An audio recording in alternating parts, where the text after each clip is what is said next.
Hello! Hello! And welcome to Cliffhangers. We are Truffle Pig Wigs and we are your friendly neighbourhood lovers of all things drag with the unofficial, unrequested and unhinged Drag Race podcast. In our debut series, we will be screaming over season 2 of Drag Race UK with you. So let's bloody get on with it. Okay. Introducing my co-host, the toad in my hole, is Barney. And your daily reminder that power bottoms are indeed God's favourite. It's Luki. So just a mighty quick disclaimer about Cliffhangers. We are absolute super fans of drag in all its forms, and we are here to uplift queer art. So taking a leaf out of our babies, the Boulet Brothers book, nobody gets to critique what your fantasy is. Our number one rule here is that the only people getting laughed at should be us. Anyone doing drag is already a star, and nothing we say is going to change or discredit that. Okay, let's get starting then.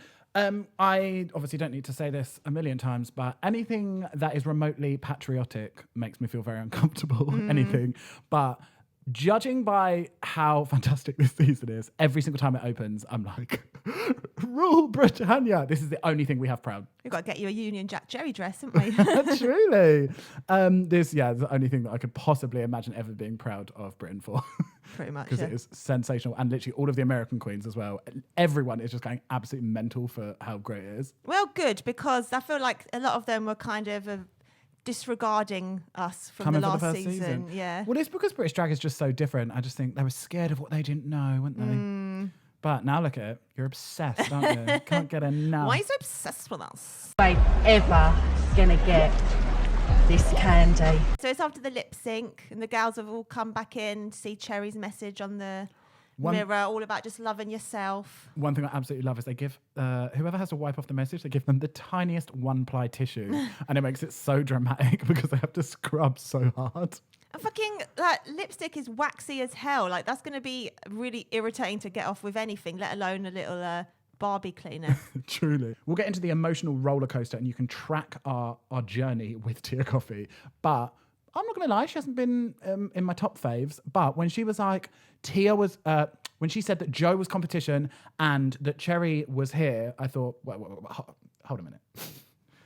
Cherry, the visionary, the conceptual artist, at the forefront of the cultural zeitgeist, you're saying that she wasn't a competitor, and we have all actually been privy to the garbage that you have put on the runway every week. Like, okay, I was like, really not doing anything for me at all. That it's a known fact that jealousy is a disease, so we can just hope that TT gets well soon. I'm bringing no grapes though. XOXO. Not visiting her. I really wasn't here for that. Well, the girls are shook, literally quaking in their fucking stilettos. Truly. But I mean, you would be, because the standard is so high. Like we were saying last week, like literally anyone that goes home is going to be someone's favourite. Everyone is a front runner here to someone. There's underdogs, but there's no real people that you're like, nah, boot them, apart from... Well, the less said on that, the better, I believe, in our lovely non-biased podcast for you. Exactly. I've got written down here, Ellie is so tall. Taller than Tia. Almost, but like they're almost the same height, and I can't believe it. She must have hella upper body then, because like to be coming close to Tia and not have crazy long legs, like what's up with that torso, bro? She is really, really tall though. It really blew my mind. So it's a new day in the workroom, and all I could think was, beret, you stay. I counted maybe 5 or 6 berets. I couldn't get the full total tot up. Which was your personal favourite? Probably the tan leather. Oh, very DFS. The lovely sort of... The pleather moment. New Malden. All I wrote down was all the berets. What is this? Fags Army.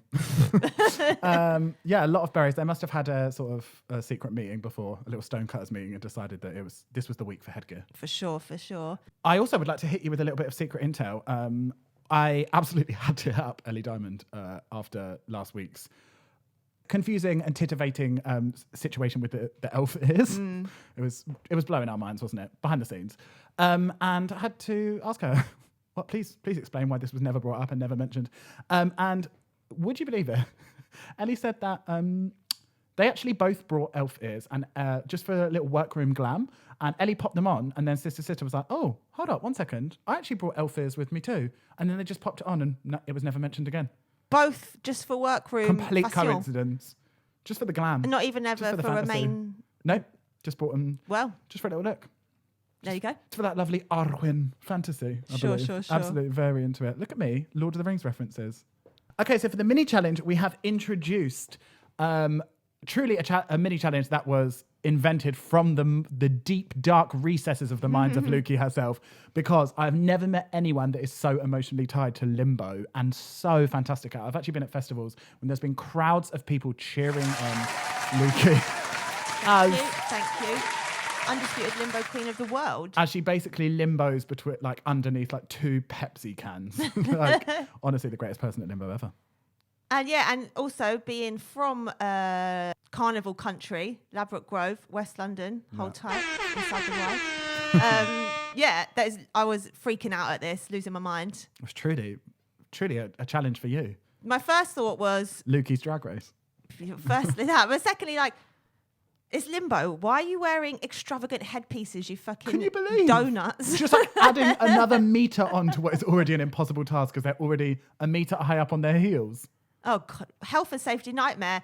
My ankles are as delicate as a blade of grass in June. So like a soft summer fruit. Exactly. So I would have been dead. So congrats for no one breaking their ankle, really. I absolutely love the quick drag challenges. Would you try and give a sort of like baby contour, maybe give like a whisper of a face, or would you just go full all out pig in a wig? Oh yeah, pig in a wig. I'd be like sort of like round circles for blush, and kind of like Alyssa when she did the Farmyard Friends thing. Yeah, absolutely. It's like I've got the runway to prove that I know my way around a face. Like, this is the time to show that I can look absolutely repulsive, and I so appreciate the transformation. Thank you very much. Yeah. I love seeing them. I particularly enjoyed Lawrence. He looked like in that fucking terrifying green Adore wig. Delano. Yeah, there was like one bit where he kind of did almost like a boost kind of face. And it's like, like scared me there. Cannot believe the piss take that is like just bringing on, like rolling on Jodie Harsh, who is a literal like shout out to Jodie, first of all, who is like a bastion of UK drag. Is like the most famous UK drag queen that we have, has been in the public eye at the forefront of drag for like the past 10 years. And they just like wheel her out for one challenge and just like be like, oh, hi, Jodie Harsh is going to do some fake DJing. Like, put some respect on her name.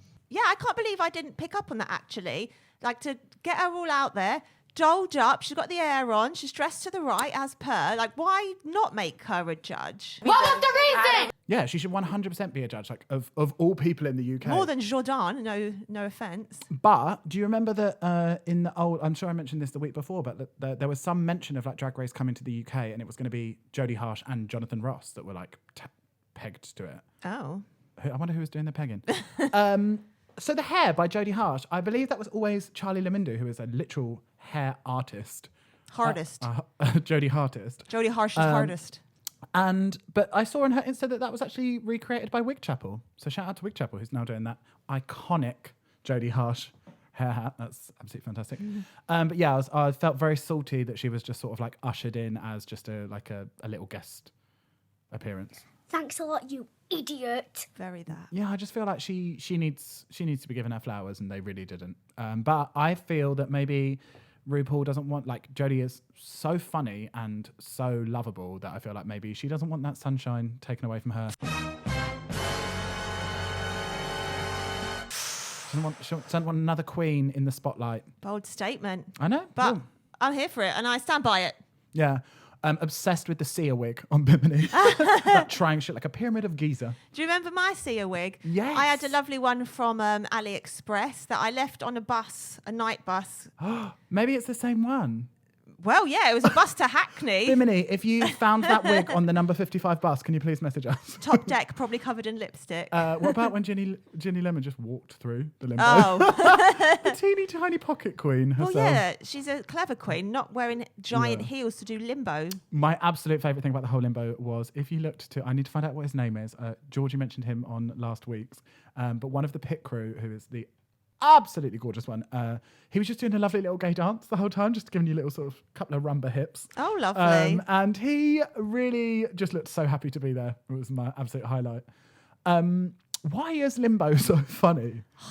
It just is. I think it's because people are coming at you groin first, often in like a sort of shuffle, and then you get to see people's like bandy legs buckling and fall over. Yeah, and there's really no loss from it. Either they fall over, which, hello, comedy, or they win, and you're like, oh, and we've got another round. It is truly just, it's giving and giving and giving. Congrats to Tia Coffee being 89% leg for managing to origami them underneath through that hole. I know.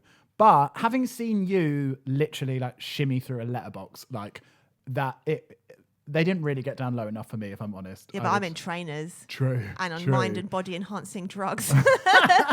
They did you also see when Taste was going through the last time and both of her heels just popped off? But that yellow and black wig on her, gorgeous. Oh, I loved it, yeah. Absolutely gorgeous. So then we were introduced to the main challenge, which was fashion frenemies. So you paired yourself up with whoever you thought the bestie was in the workroom, which is terrifying because you're going to have to go against them, which they find out they do. And you were each given a box with an assigned colour, and you had to both produce a full outfit from that said box with the said colour. Would you shit yourself at a design challenge? Yes. I think I would shit myself at every challenge. But from it's like a permanent state of panic. Yes, permanent feces. Yeah. But from watching season 13 today, which was the bag ball, so another design-ish challenge, I was thinking like, turn up with like at least like maybe like 3 or 4 sketches that you think like I could, whatever the design challenge may be, whether it's out of like weird materials or whatever, like you've just got your options. You've not got to like make up a cool outfit on the fly. Like, yes, madness. I don't understand why they don't just come with patterns. Yeah. Just have a pattern for like a gown, a pattern for like a nice jacket shape that you like just like sort of like classic silhouettes for your drag character. You can obviously bring like paper patterns, like they're not going to stop you from doing that. Like, and then all you would need, your only skills would need to be just like sewing a basic line on a machine and cutting fabric. Congratulations, you can trace. Like, yeah, like if you've got a chance to cheat even a little bit and it's allowed, then fucking go for it. It's just like anal, isn't it? Why? Well, if you fail to prepare to fail. Oh, I believe that was an Aesop fable. No? Disgusting! So as winners of the Limbo competition, Tace and Veronica then get to dole out the boxes of fabric. What colour would you wanted? Now, initially I was like, I'm always like, all I ever wear is black. And initially I was like, oh, I'd 100% want black. But actually seeing how it performed on stage for Ahura and Tace, I actually think it's kind of a bit whap. I feel like actually I'd really want blue. Because black is just sort of, you really lose a lot of the detail in the design, as you will see with Ahura. And I feel like picking a bright colour is just smarter. Well, yeah, it's more show-offy, like look at more me. More showbiz. Yeah. I would have gone pink. And I think Sister had the right idea, just like more. I would have gone very Barbara Cartland / Dolores Umbridge, just like 700 dogs. Disgusting pinks on pinks on pinks. Yeah, absolutely. Did you see Tace's meaty tuck during the box ceremony? I did not. But if it took me eye out. If anyone is going to notice a lovely meaty tuck, it's your girl. Very liked when Sister said, I think I'm going to do a performative sleeve. Not entirely sure what a performative sleeve is, but I know that I need 2 of them. Makes it seem like it's not functional, like it's just kind of hovering. It's really trying to hog the spotlight. I really like that a lot of these young queens know they know how to sew. Because like when Tia was like, you think there's going to be one of them, and you're like, why don't you know how to sew? That is her. Again, like, prepare, bitch. Truly, like, that is the one thing that people fail on most, apart from Snatch Game. Like, people come in, they're like, oh, do you know what? Even though a large portion of this is about design, I just couldn't be bothered to take the afternoon to learn how to thread a machine. You don't have to be good at sewing, but I don't know. A hot glue gun queen often doesn't succeed. Was very into the Lawrence versus Ellie bubbling under drama that they're like, she's like, but I'm a great seamstress too, so I'm going to try and go against her. And I just thought, that's cooking away. There's definitely going to be a loggerheads moment, I think. Scottish beef. Yeah. Aberdeen Angus. Exactly. So I'm very excited. Also liked when Lawrence, basically anything, Lawrence has the sort of Scottish version of Alyssa Edwards that basically anything they say is a soundbite. She was like, I'm not quite sucking willies yet. I was like, well, I mean, if that isn't a meme within 13 seconds of... Is RuPaul suggesting you become a hooker and just give up this side hustle? I guess so. But speaking of side hustles, Ellie, Did you see her shout out from McDonald's saying, supporting the gals, supporting the troops? Love that she was like, I love that she couldn't mention that it was McDonald's though. She was like, I worked at a drive-through. A well-known fast food establishment. Have we talked about the fact that they are only getting paid £15 a gig in Scotland? I cannot believe it. That is not even your Uber home. That's nothing. That's not paying for a pair of 301 top and bottom lashes. It's crazy. It's like, congrats to them for like liking drag enough to still do it for that. Ellie said, didn't she, that she was like, I had to get a whole, that's her perseverance in drag, that she was literally she had an entire other hustle just to pay for her drag because they don't pay for their performers in Scotland. And they're both exquisitely turned out. It's not even like they're budget queens where they both look like a bit dusty. Like, they're both conceptual. Both look great. Like, well, hopefully this will just like sort of shine a light on drag more in Scotland and like more gigs will be available. But I'm assuming she must not be from a big city because like through the mist of Vodka Red Bulls, I remember seeing a drag queen in Edinburgh. So like, shout out to CC Blooms. Oh, if you're joining us from Edinburgh, you know CC Blooms. You've been there. You've been wasted on the dance floor. I believe she's from Dundee.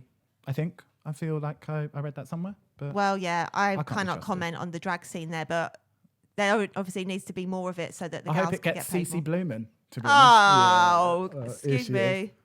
There you go. Oh, Attila the pun in the flesh. I love. It's truly pathetic. I love how much RuPaul digs for the gossip in the workroom. Just like always, just like prodding at everyone, just trying to get the goss. Pack it up, Grandma. It seems like a bit of a reach, though. Like, why is everyone like so into this like potential love story with a horror taste? Like, get over it. Men rut. Have you never been around gay men before? It's like really giving you that horny virgin energy. They're like, I think they've been together. It's just like, what? Like, get over it. Like, I'm willing to bet that at least 2 of them have rutted like ox since they've been there. I hope so. Stuck in a hotel together. Come on, what else is there to do? I love as well that Bimini just talked to Rue like a friend. Like this, he's clearly not scared of him in any way whatsoever. He doesn't like talk to him like just chats to him like he's just there just at a bar over a couple of snake bites.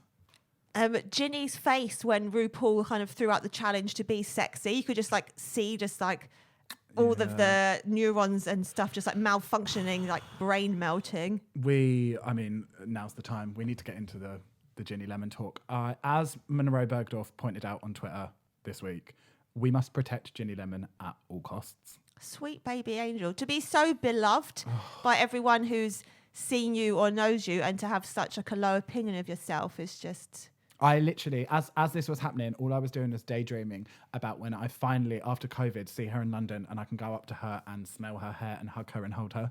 I was just literally like... I hope you're going to ask if she wants any of this first, not just like throw it at her. Just like literal like tears in my eyes, just been like, oh my God, I want to hug you so much. Like, I can't believe that there is so much fear and insecurity within someone that is like such a... I mean, obviously it's like it's so often the way, but just like she's such a bold performer and makes such bold choices. It's just so sad. When she was saying that like she was like her body repulses her, I thought that was kind of just like a Ginny Lemon sort of a bit that she was like oh, I'm gross. Yeah. But then like when it sort of transpired that like she actually just has like such a low opinion of herself, I was like, and my heart is broken. And just good old sister. Just she is that open arm that everyone can confide in. I really, really love their 2 relationship. I think it's absolutely fantastic. I wonder if Bimini has yellow hair for the same reason. I saw that Ginny Lemon had written online that she was like, you don't have to have yellow hair to be a non-bine harvester, but it does help. I thought, yeah. That identity conversation. First of all, when she said that like she wears yellow because it's a healing color, I was like I mentioned last week, I was like ready to fully go on a defund the BBC rampage because I was so angry that they bypassed her Bimini's conversation about being her non-binary identity, and I was so annoyed that wasn't given a platform. And I thought, obviously, it's the BBC. They've like proven themselves to be very transphobic, and they put at the forefront that transgender rights are a debate. Which, if you're new here, that's not how we fucking roll. And I just thought what was so powerful about it, and I was honestly texting the group chat, being like, no, I'm in tears. I'm struggling to think of any other time on telly that I've seen 2 non-binary people speak about their identity with it not being like positioned as a debate. It was just 2 people speaking about their identity.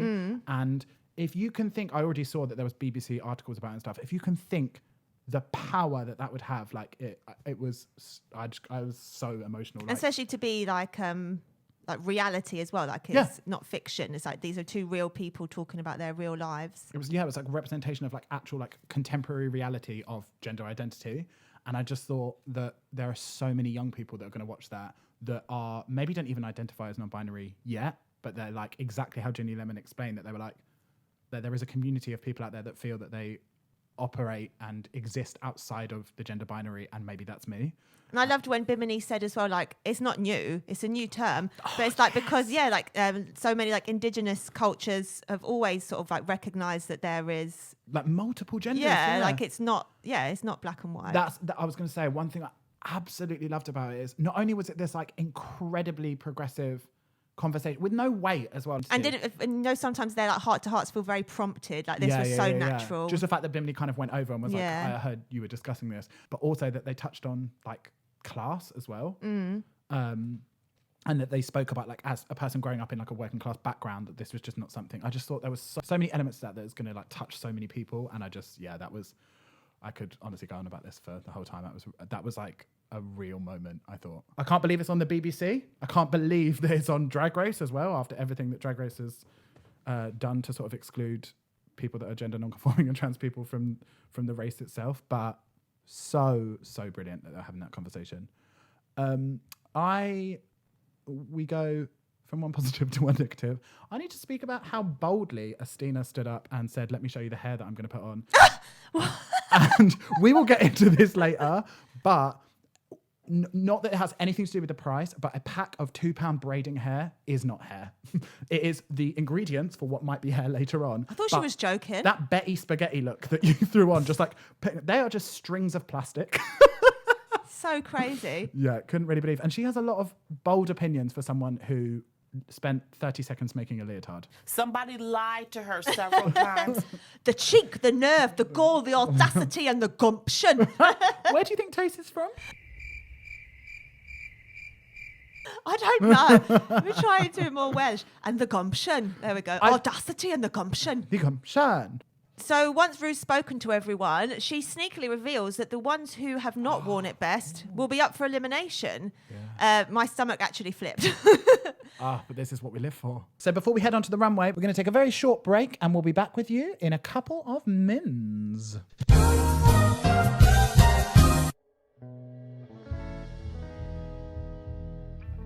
These aren't wigs for the glamorous. These aren't wigs for the stylish. These aren't wigs for the beautiful. No, these are wigs for pigs. Dive into the crunchy world of synthetic wigs with bespoke custom wig styling by Truffle Pig Wigs. Because these aren't just any wigs. These are essential purchases. TrufflePigWigs.co.uk. COVID regulations do not deem wigs as essential purchases.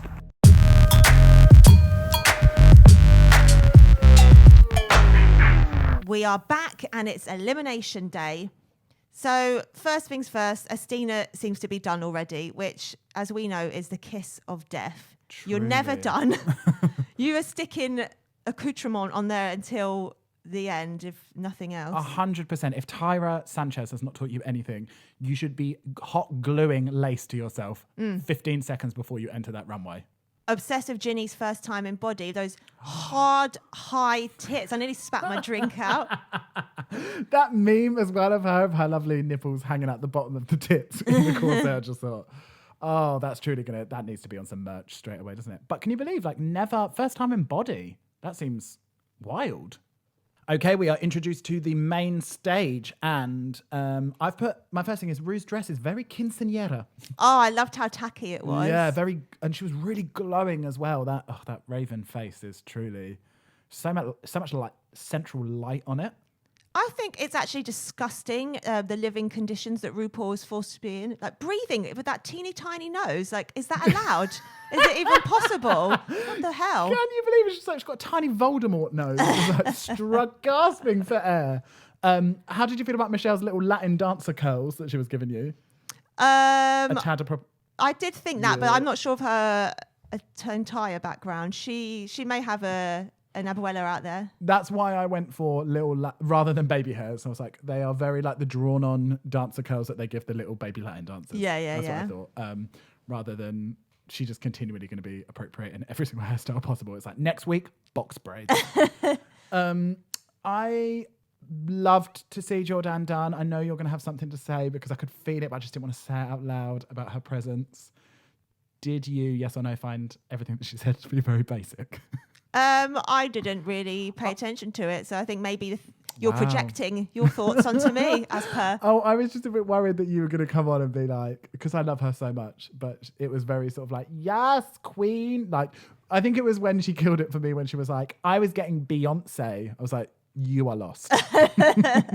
I just found myself constantly trying to sneak a look at her nipple between the little washing basket. She is a mother. Yeah, I did put that Jean-Paul Gaultier made her look like a clothing drying rack. Yeah, very IKEA. Yeah. And what's funny as well is that like, because it's in just sort of like a taupe, actually, even though it's like obviously off the ramp, it's a couture piece, like actually it looks quite like subdued next to the drag that both Michelle and Rue are serving. Yeah. I thought she looked kind of like plain. Yeah. Where'd you get that from? Bloody, I was going to say millets. Maybe that's a bit far down. Jane Norman. Isn't that the camping? Yeah. I'm sure you could cook a couple of sausages up on that That's rack. quite tent-like. So we are introduced to the stage and to our fashion frenemies looks. And first up to the stage was Taste. RuPaul's drag taste. What did you think? I thought she looked like a cool Beetle. I think someone else said that. It's very reminiscent of Mugler of the Beetle outfits. I mean, sure. I'm not going to start throwing out references that I'm not sure of. Mugler did a show where they were all like very Ben de la Creme as the insect. That was actually, now you said that, I do remember that, like the sort of weird cyberpunk goggle eyes. But to sort of attach it to the name of Mugler, I think is a bold claim. The close up on it, like the construction was shoddy at best. I love that Aurora later in Untucked was like, don't you put my name in. Anyway. But I thought clever of her to be like, if it's held together with safety pins, I'm going to make that seem like that is the look. Absolutely. And the fact that her partner was going up against Aurora, like top trumps. Like I think she really pulled it out of the bag there. I gave her 7 truffles. I gave her 8 truffles. But scared to bring this up, the reuse of the wig. Thoughts? Yes. Well, when she was in the workroom, I thought maybe she was just kind of making something similar out of the same material that she'd made the dress out of. I get why she did it, because as a diehard Animal Crossing player, I'm very aware of the stag beetle and their horns, but I just thought, I agree with Michelle, like you can't, well, I mean, you can, but I wouldn't want to repeat such a statement wig at all, let alone 2 episodes later. I am completely the opposite. I think that we have created, again, like I said, this world where like every single runway needs to have brand new wigs, brand new costumes. I thought she changed it up enough. I know obviously it's very soon, but they have no idea if that's the wig that you've planned to wear, given your scarab beetle glam, like they have no idea whether that's going to be like the final runway or it's going to be the first week. And I think that because she made it. Yeah, but for the design challenge, maybe she had thought maybe I'll go down the route of the beetle. Do you know what I mean? Like I do get what you mean, that maybe like, but I just think like you could have worn any other. I'm sure you've got 50,000 black wigs back there. Has she? We know she's definitely got at least one more black wig. But if she's if she's rocking up with very expensive human hair, like maybe she hasn't got loads of wigs. Maybe like I don't know. I don't like. I would have maybe felt differently if she hadn't made any change to it, but because it was like she'd put loads of stuff in it and she'd changed the look of it, it was very sculpted and very high glam, and then she made it much more sort of editorial and punky. She had all the clips in it, she had hoops hanging from it, and I just thought it was completely different. And I don't like the idea that like once you've worn something, it's like unusable for the rest of the competition. And I do get that it was very soon after, but I would like to see the reuse of wigs and garments more. I don't know. I get that in real life, but I think on a competition, when you're trying to wow people on the runway every week, like you want to show them something new every time. But 8 truffles there. You went 8 truffles? Yeah. Wow. Okay, next up we have the fashion frenemy, Ahura. I just saw Sharon Needles with the poodle. That was my first thing I wrote. It took me so long to work out what it was, like the memory. Yeah, I was really shocked. I thought she was going to dog walk everyone. I thought it was going to be like, okay, Ahora's obviously just like literally smoked the entire competition. And I wasn't blown away. I didn't like the kind of knickerbocker The weird situation. legging situation. But I think when you see it in pictures after on her Insta, like you can see She's the got outfit a lot better. Like you couldn't see any of the detail of like the massive sleeves or anything on the runway. Just a bit of a shame. I think, like you said, just all black on black on black. You're missing stuff. You know that full body Gucci like skin that Rihanna was like photographed in Coachella. I think I wonder whether she was trying to like reference that, or I know she used to work at Gucci, so maybe it is that. I saw on Twitter that she was like, everyone's like calling me out for being some bougie bitch for wearing Gucci. She's like, I bought it for like 6% of the price. Snaps for that. See what I did there? Incorporating it into the arsenal. Thank you. What are you incorporating up your ass? I put the whole sort of like legging and heels look was very aging modern dancer at the local rec teaching 12-year-olds. Very sort of Billy Elliot dance teacher. Yeah. She's 40. She's got a fag in the corner of her mouth. She's tapping. Always. She's rocking. She's tapping.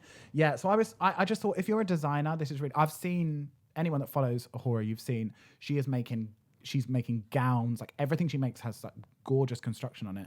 And I just thought, this is your time to show off that you're a designer and you make a bodysuit. Weird flex. Yeah, I just didn't. But I did. I think the detail of how great that coat was. I thought it was very reminiscent of when Gaga was on Drag Race and what she wore. Do you remember she wore sort of like a bodysuit? Big poofy arms. But yeah, I just didn't. I didn't feel the fantasy on the runway. But I did when seeing it on Instagram later. I did think it was great. I love that she was like, "I'm a big ass puff." I was like, same. Yeah, I thought it was like a whole thing together, but it wasn't really for me. I gave it 7.5 truffs. I did give it 8. I did think like the construction of it was great. Like she did make a full coat, and but yeah, it wasn't as wowing as I hoped it would be. Next to the stage, Miss Jennifer Lemon. Oh, I wrote, so cute to see this different side, but 2. I think the real star of the show was that arm placement, really, because I didn't really notice until she like took it away. I was like, oh dear God, that is just a lame bin bag. Where is Gok Wan when you need him? Someone give that girl a waist cincher. Truly. Just throw a lovely Claire's Accessories belt round it. Anything. A rubber band. Yeah. But what I did put is that this moment was much more important than the dress. Like this was a whole learning, teaching, coming out of your shell moment. And I don't give a fuck. She could have literally walked down and stretched a condom over her head. And if this was a moment, she'd never worn body, she'd never felt sexy, and I just thought the moment when they were all just like, you actually look really gorgeous, and her makeup was like so pared down, she was barely wearing any eyeshadow, and I thought she did. I loved that she sort of she had a little nod to sort of a little Betty fringe. But for a design challenge, I mean, that is there was foreskin. Zero design. But what I will say is that she did, for her, who clearly doesn't make dresses, there was an attempt at a design. I know obviously it was not constructed well and it was not... I don't think you can say a tube is an attempt at design. Listen... I don't care what you've got to say. That's Listen, glamour is a journey, not a destination. That's fine. She's at the beginning. You can't tell me a tube is a design She is broke choice. down on the side of the road. But yeah, I just shout out to the arm placement, really cinching in that waist. But I gave Ginny a 6. You are... biased. I gave her a 2 for that design challenge. How dare you? She had little wrists. She'd made little lame wristies. And it was nice to see her in a heel. Is that a heel? What is this? A heel for ants? They were old maiden type That's of like the shoes. second or third time we've had to use this soundbite on the Lemster. Always for Guinea. Always for the guinea fowl. Next up, we had her arch nemesis. It was Sister. Now, you might as well call her a Casper mattress because they be sleeping on Sister.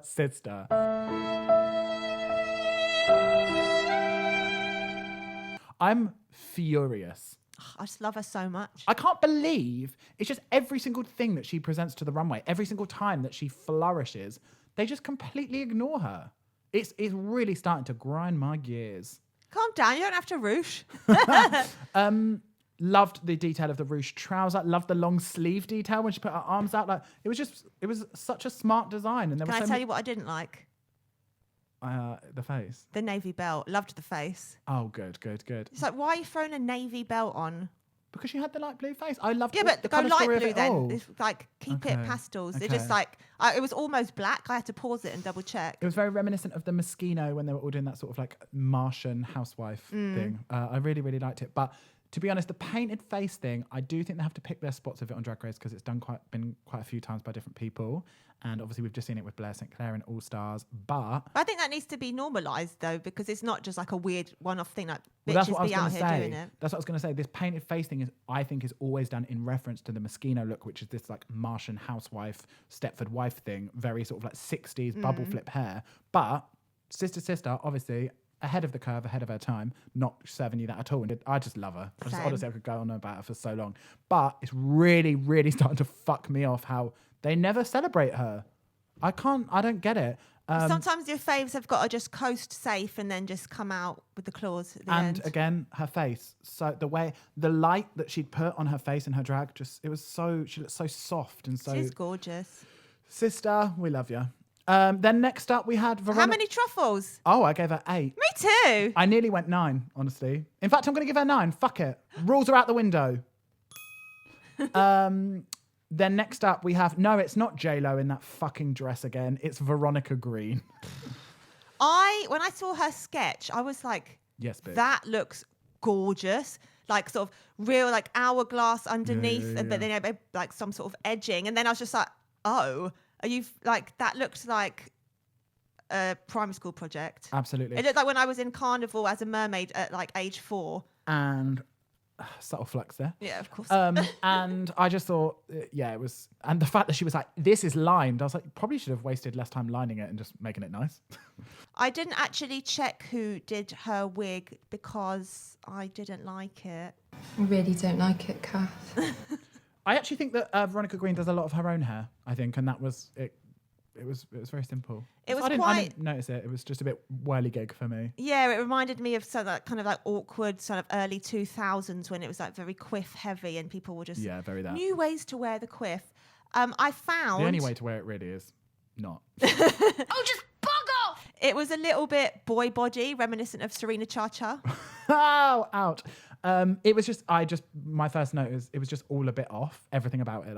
But Yes, it was lined though. was Mind you. Mind you. The face though, she was giving me Courtney in the face. I thought the way that her Cough. glam was done. I wish. Little turf bangs. No, I wish she was giving Gail Weathers glam. No, Courtney, which is maybe a bit boy body. She was giving Courtney Act. Yeah. Something, and again, it's because they're both teeny tiny.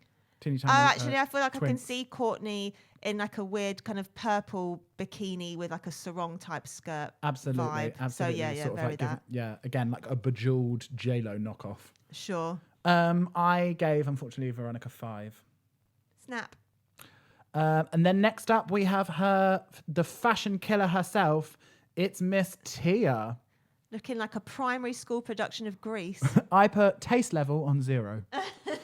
She really does know how to turn a bad situation into a chance for her to flex her comedy skills. I was going to say what you want about Tia Tequila, but she always saves it with the narration. I thought that entire line when she was like, I am wearing an adequate dress. It is on my body. Yeah. I was like, yeah. I was like, it's basically fulfilling all the requirements of like clothing. Like it is there and it is on me. Yeah. The absolutely disastrous circle skirt, which was unlined, jagged. It first of all wasn't a circle skirt because it wasn't a circle. It was like some weird rara. Was really giving me the sort of very asexual geography girls at the Year 9 disco. So having you sort of like very underdeveloped rockabilly glam. What's a geography girl? Is this like a whole geography girl. subculture I've missed? Yeah, well, of course. You're probably beating them up. Like the geography girls are the girls that really like. For me, like excelling in geography is really the lowest common denominator. Better than history. No, history's sick. There's so many sick people in history. Like, what is there in geography? Longshore drift. Rocks. Rainforest. Icebergs. Agree to disagree. Okay. I'm a geography girl. True, I always thought you were a horse bitch, but here we are. Can't I still be both? But most of all, I'm still a piece of garbage. don't you forget it. I literally couldn't. So I actually gave Tia for this. Shout out to Miss Tia Maria. I gave you 4. I gave her a 6. I thought it's not looking very. Do you know why though? It's because she sold it. Why the fuck you lying? Why you always lying? She really saved it with the narration, but I just thought that this ain't it. in any way, shape or form. There wasn't one redeeming feature for me. And Michelle was like, oh, I really like the wig. I was like, what? I thought it was better than, my preferred of the two green looks. More than Veronica Green? Yeah, I really didn't like that. That was just like. But if she'd been mute janky. down the runway, this is a design challenge. If Tia had never spoken, would you still be? And the question does still remain. She made more. She did more. She used more techniques, different styles. Okay. But never forget, Veronica's, it was lined. It was lined. And then next up, we have Astina. Do you know what? The double T. Do you want to know what I wrote? Astina, double T. Neither of them stand for taste. I just wrote absolutely not 4. It's a hard pass from Luki. My first thing that I put was that face was beaten the hell out of. That face was gorgeous. I've seen that face now though. I've seen it many times. You ain't getting no passes from Luki, are you? No. Not this season. For a design challenge, the design was minimal. I thought it was nice. It fitted her well, fat her well. It fitted. Yeah, it fit her well. I just thought, like, you are on Drag Race and this is a design challenge on a runway in front of people. And you're gassing yourself up so much and you don't even think you need to carry on. I think realistically, there was probably maybe like 5 long stitches on the whole of that outfit. Like it was a circle skirt. So she would have had to cut out a circle and sew it. There's 1 stitch. And then for a bodysuit, maybe like 4 long stitches on that. Like how long would that have taken? That's what, like when she was like, oh, I feel like I'm done. I'm like, you are done in this competition.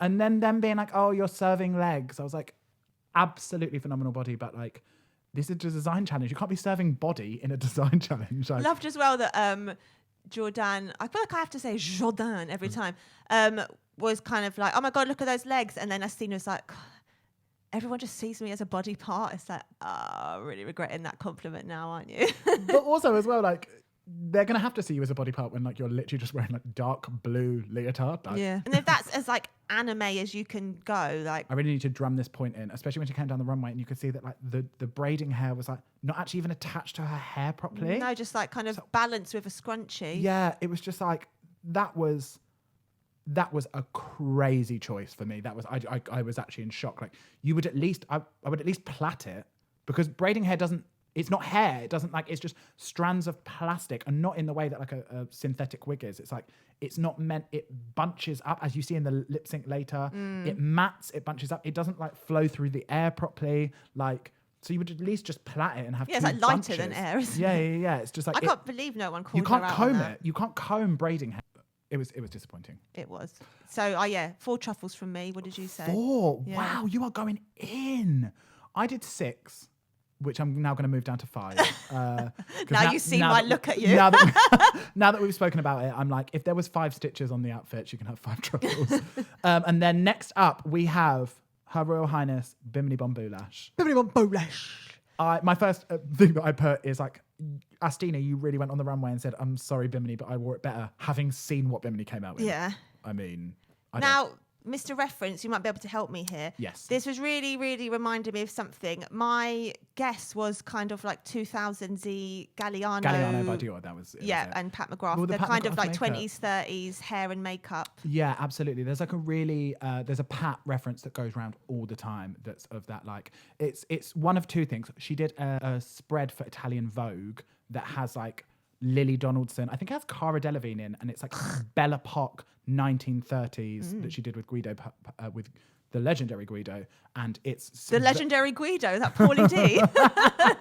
And it's very much serving that. But also there's like from the Galliano shows, that was like that sort of like really worn in, like dark rusty eye and stuff. That yeah, was, with the little mouth. And that sort of like teased out very, very frizzy wig. Gorgeous. But yeah, it's definitely Galliano for Dior. Yeah. Very I into just that. want to straight up say that I gave this a 9. Dark Mistress. Conceptual, it was dark, it was glamorous, not here for Jordan saying Lace Kelly. That ran through me. I gave it a 7. I just thought, just because Explain yourself. I just didn't really like it that much.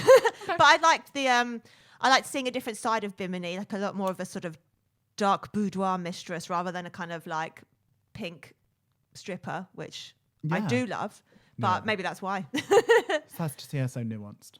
Next up, we have Ms. Ellie Diamond. I put that there's lots of detail in this. I thought that like it was a bit, you know, Coco Chanel said, look in the mirror, take one thing off. I'd have liked 14 things to be taken off. Like there was a lot going on, but I would always rather there was much more detail than coming out like Astina. For sure. Like you could see that a lot of work had gone into a lot of areas of the outfit.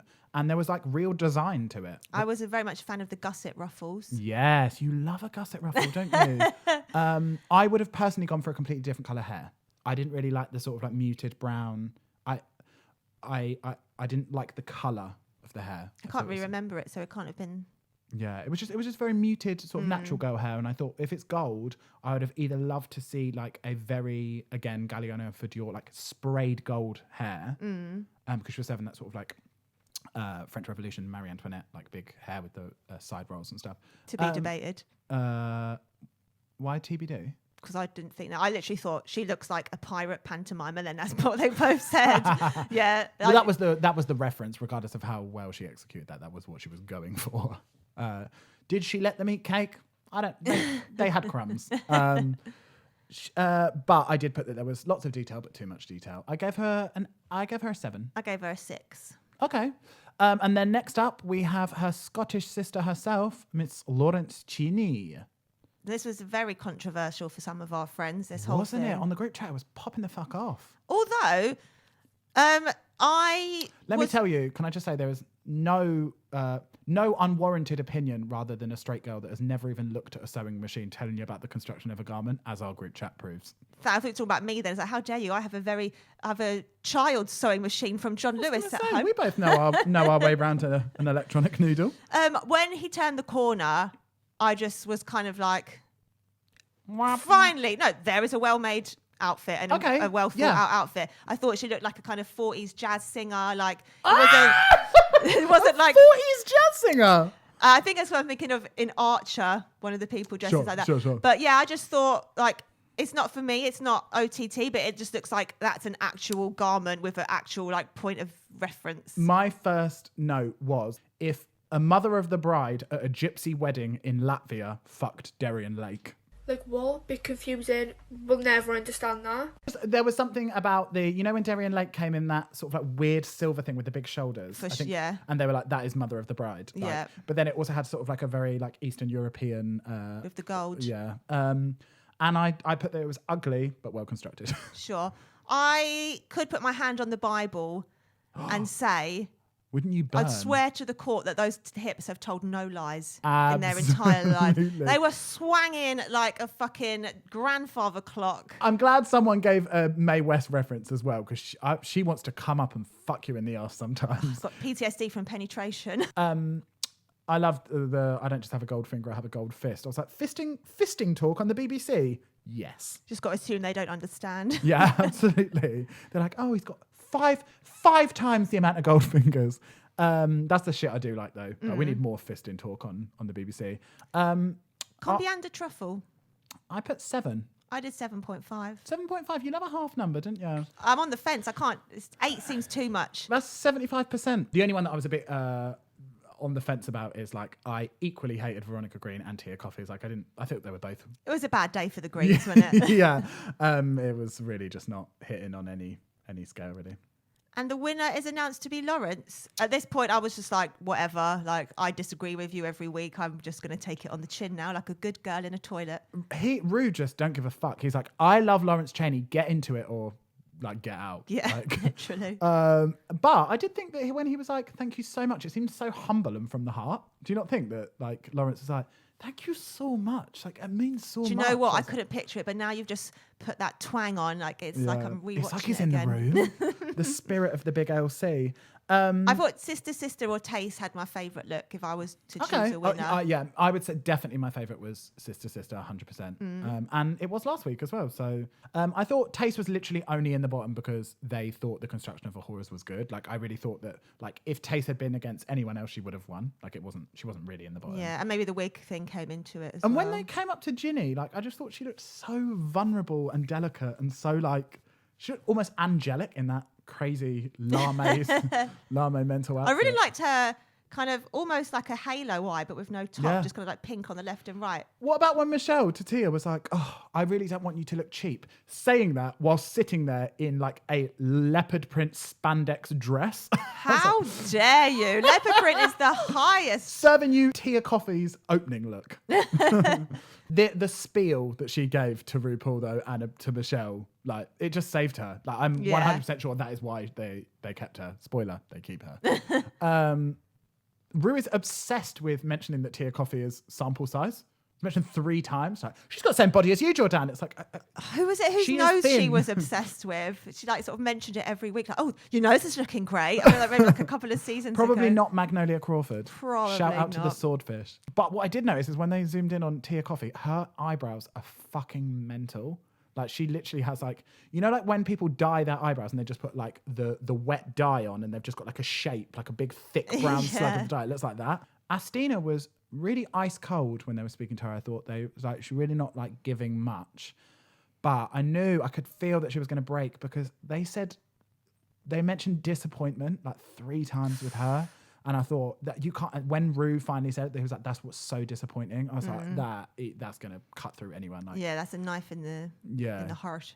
But when she was like, yeah, because I know like you've got what it takes. So she was like speaking about herself and like the 5th person giving herself like a pep talk. She was like, because you've got what it takes, so let's see it. I was like, are you standing outside of yourself, gearing yourself up? Like, I didn't really get that. I just find it weird how RuPaul's either trying to make everybody a lot more sexual, or if failing that, just make them fucking cry. Yeah, there was a lot of tears on the main stage. Tears on the runway. I know, and as you said, there was no crying in the discotheque. No, like save the drama for your mama. Like them tears are for your pillow, not for the main stage. And then when we zoom back to Untucked, I really felt like Ahura was showing us vulnerability. She seemed just like genuine. She did metamorphosize back into just being the bitch that we know and love, but she did seem like just like generally like really very vulnerable, that she was like, I feel like she maybe doesn't have confidence in the other elements of drag, and she was like, this was the one thing that I thought I was going to excel at.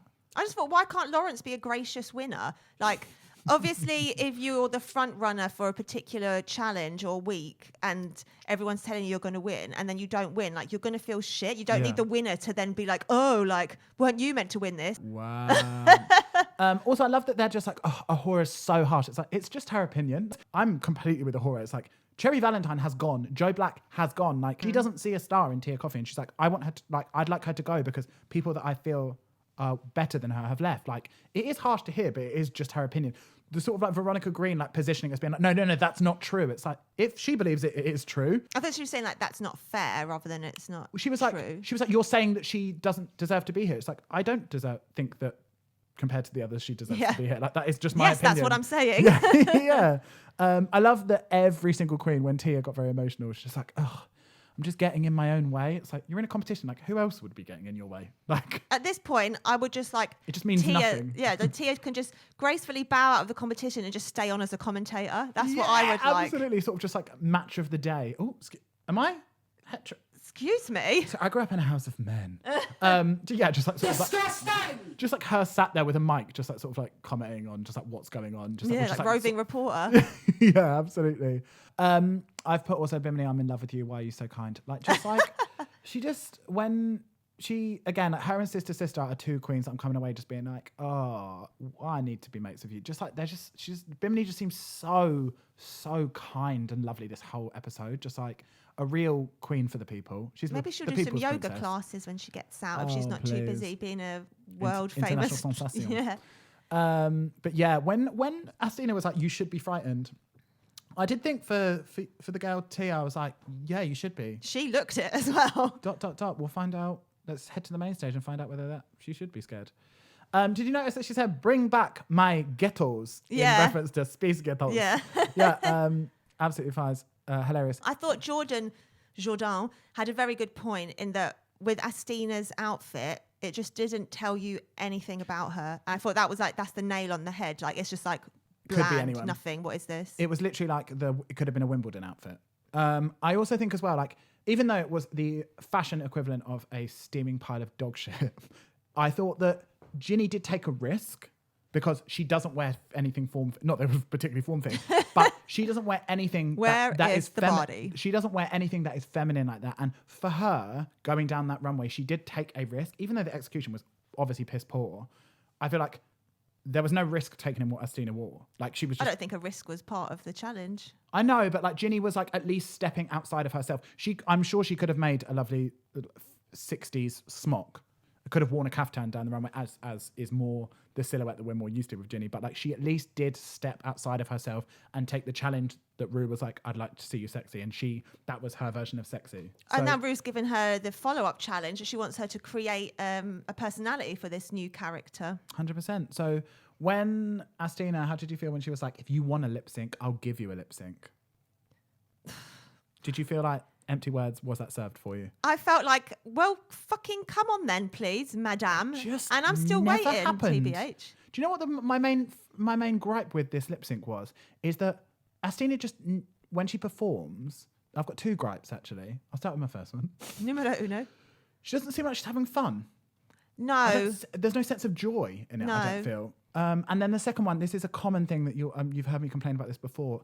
When you have fantastic dancers, there is a certain way that dancers perform when they lip sync that sometimes they don't fully engage with the audience. And there was a lot of looking down that Astina did. And like, as soon as you break the eye contact with the audience, you break like the connection. And there was just like, I didn't really feel like a lot of the time the energy was out towards the audience. It was like down or to the side, which is just a lot harder to read and get like an emotional connection with the queen, I think. Yeah. I find a lot of the time as well when they're like a trained dancer, it's like, yeah, they're not trying to engage with the judges and do a fun performance. They're like, let me show all these specific technical things I can do. It's like, we don't give a shit. Like, we just want you to be having a good time and because we're not entertained. Yeah. So I was so distracted by the hair as well. Like 11 seconds in, it was like matting into just like balls of plastic. Every time she moved and stuff, it was just like, it was getting tangled and I was just like, this is a nightmare. And I was worrying that it was going to fall out. I was like, this is not the look. Like you should never be, I always think with the lip syncs, like you should never be distracted by anything. Yeah. Costume wise, hair wise, makeup wise, like, and what's so funny about this is like Tia didn't do great.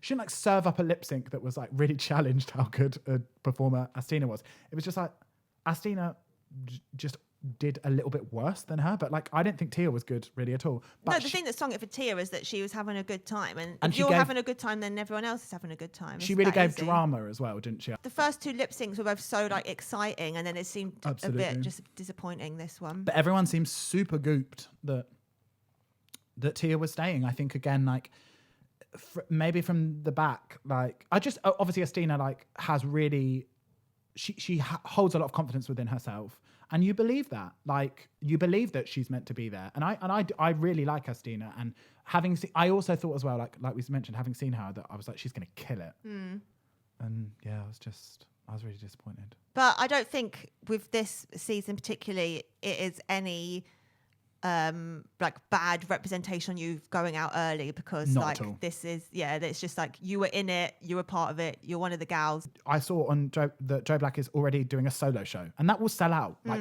so many people are hungry for what Joe Black was going to bring, that like he can now in September be doing a solo show around the UK because he is a star. Yeah. And yeah, I think that just everyone, like there's no reflection badly on anyone to be leaving at any time. And luckily for Tia, I think she'll probably be on season 3 due to what must be 2 shattered kneecaps from what she did. The drop. The Eureka swang. Yeah, hopefully she'll get invited back after she's wheeled off in a wheelchair.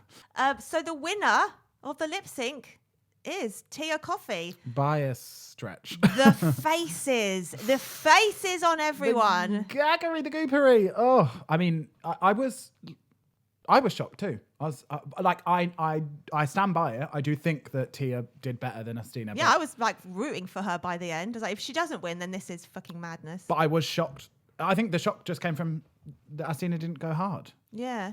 And it was. Or maybe she did, but just like with her. The wrong hard. Is there ever a wrong hard?